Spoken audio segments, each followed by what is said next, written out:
Steeler Nation, what's going on? It's your man Kev Easy here, man. Back with one of them tweet things, man. It was reports yesterday.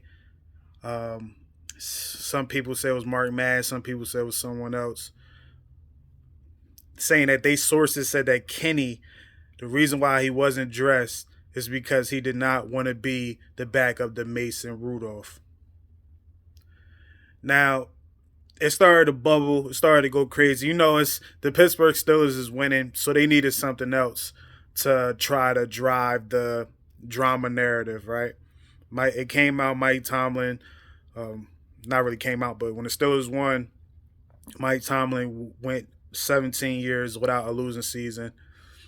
You know, a lot of people just want something to keep the drama going. So they got this Kenny thing going. It's getting a little crazy, but it got crazy to the point that today Kenny Pickett addressed the media. If you missed that, here it go right here.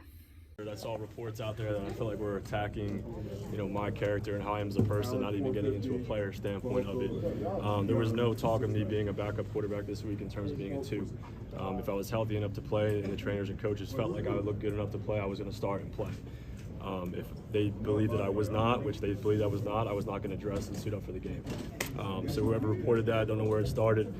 It's kind of crazy what people will write and put out there to try to, prove their point or help their standpoint or their careers and what you guys do.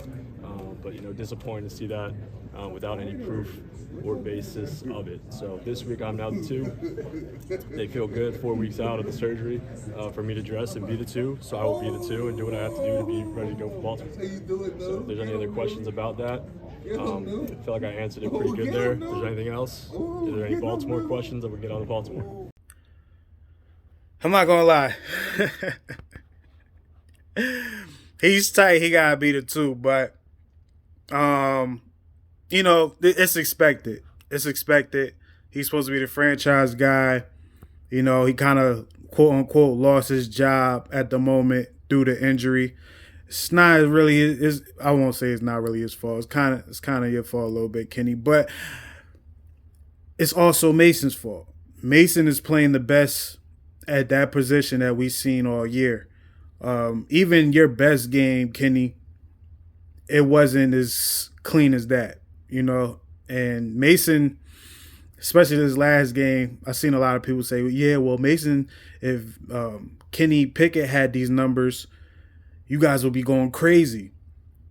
And it's like, yo, that's why you have to watch the game. When you watch the game, you see how poised Mason Rudolph is. You see how he's able to move. You see how he's able to make reads, more than one read. He's not trying to bail out, a lot. Like Kenny, his issue was he leaves the pocket too early. He bails on the play too quick before anything develops downfield. And people was going crazy with it, man. I just think that as far as the quarterback situation go, Coach said we ride with Mason again.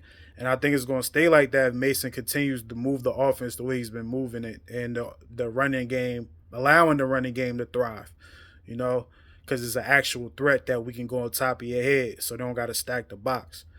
So, Steeler Nation, y'all let me know how y'all feel in the comments, man. Make sure you like, share, and subscribe. I'll be back on another one, man. Stills for 7 podcast, episode 138 will drop tonight. So make sure y'all stay tuned for that.